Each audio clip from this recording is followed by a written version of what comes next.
pancingan-pancingan atau dorongan-dorongan untuk emosi, dengan puasa maka akan meredakan itu semua. Ini adalah junah secara individu. Bagaimana dengan junah secara sosial, kemasyarakatan? Yaitu ada juga junah, yaitu al-khalifatu junnah. Nah, khalifah atau pemimpin adalah junah, pelindung.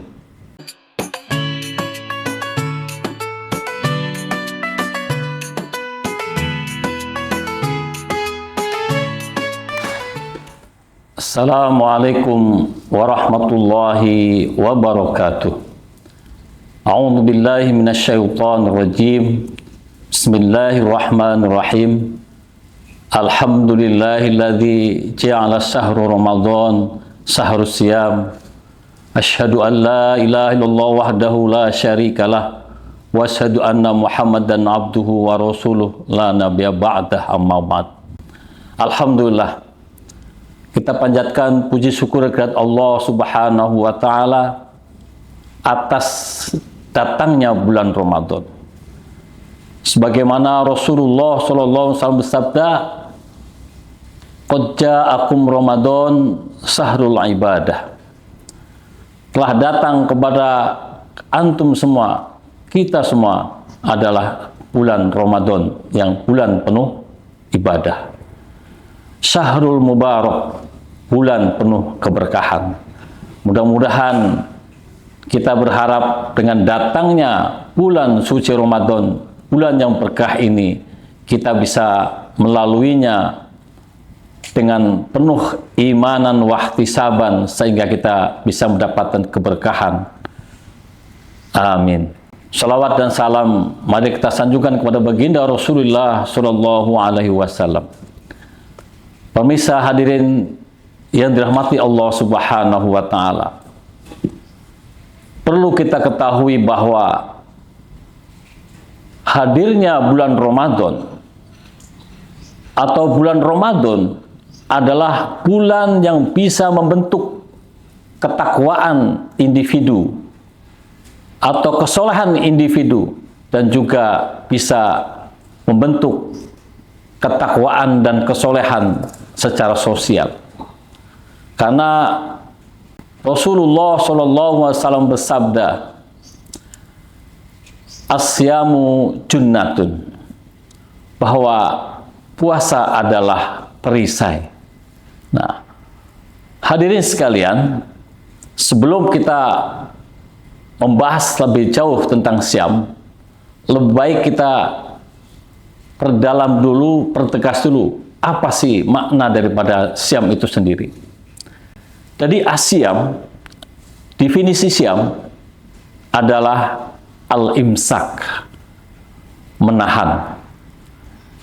Definisi secara syar'i yaitu al-imsaku makhsusun bisaro itol makhsusoh.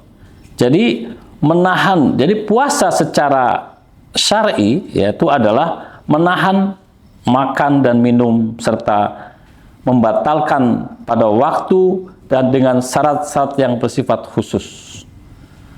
Ini adalah merupakan satu modal untuk membuat seseorang itu bisa meraih kesolehan secara individu. Kenapa?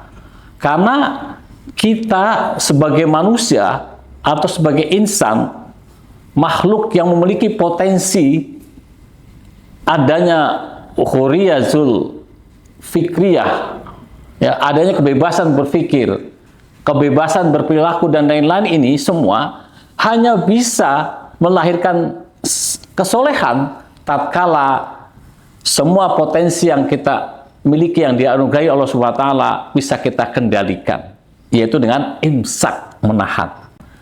Bisa kita bayangkan, seandainya manusia itu tidak bisa menahan hawa nafsunya, tidak bisa mengimsak hawa nafsunya, maka akan lebih liar daripada binatang. Inilah maka kita beruntung sekali dengan adanya puasa. Jadi makna puasa adalah al-imsak, ya, menahan diri.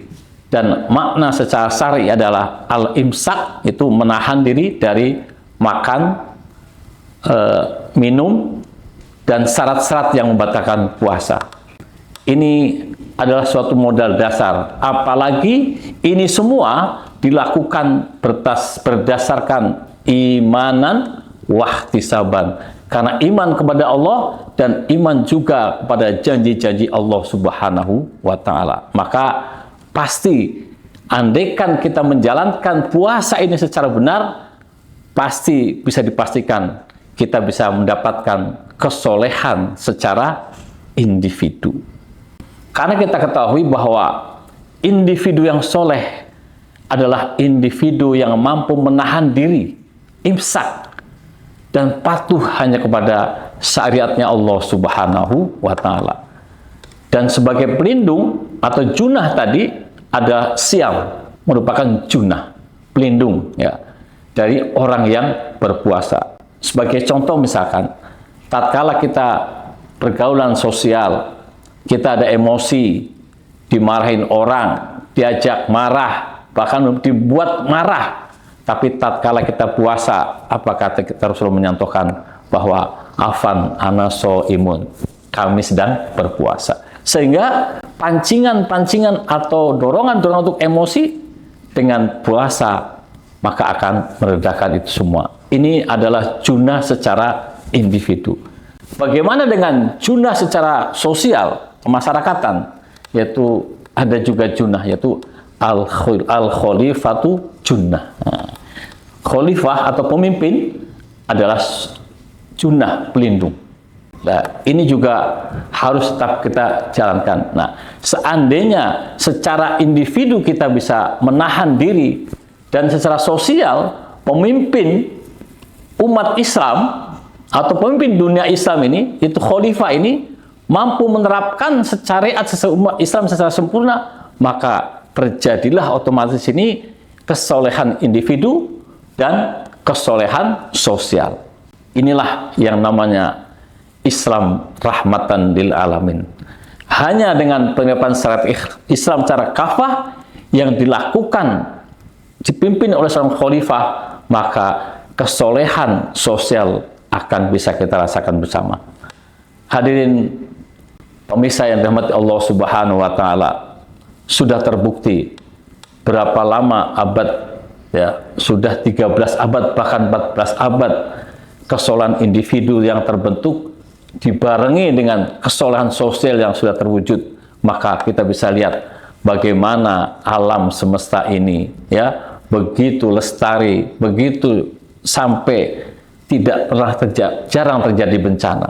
Bagaimana kehidupan sosial luar biasa, saling menghargai, ya, saling menasehati, saling mengingatkan antara penguasa dan rakyatnya, saling menasehati juga, saling memperingatkan. Maka terjadi hubungan yang sangat luar biasa, sehingga rahmatan lil alamin bisa kita rasakan. Bahkan rahmatnya atau keberkahan bulan suci Ramadan bisa sangat nampak kita jelas. Tapi begitu 14 abad sampai hari ini, di mana kesolehan individu berjalan sendiri tanpa dikawal oleh kesolehan sosial, maka yang terjadi adalah kesewenang-wenangan. Bahkan kesolehan individu lama-lama tergerus, sehingga individu-individu yang soleh menuju kepada individu-individu yang tolih, yang bertentangan dengan syariat Islam. Itulah hadirin, maka berharap sekali Ramadan kali ini bisa mewujudkan kesolehan individu dan kesolehan sosial. Demikianlah hadirin sekalian yang bisa sampaikan, mudah-mudahan memberikan semangat buat kita, sehingga di dalam menjalankan ibadah Ramadan ini kita bisa melakukan secara maksimal dan kita meraih kesolehan individu, dan kita bisa berharap kesolehan sosial masyarakat juga segera terwujud. Wabillahi taufiq wal hidayah. Wassalamualaikum warahmatullahi wabarakatuh.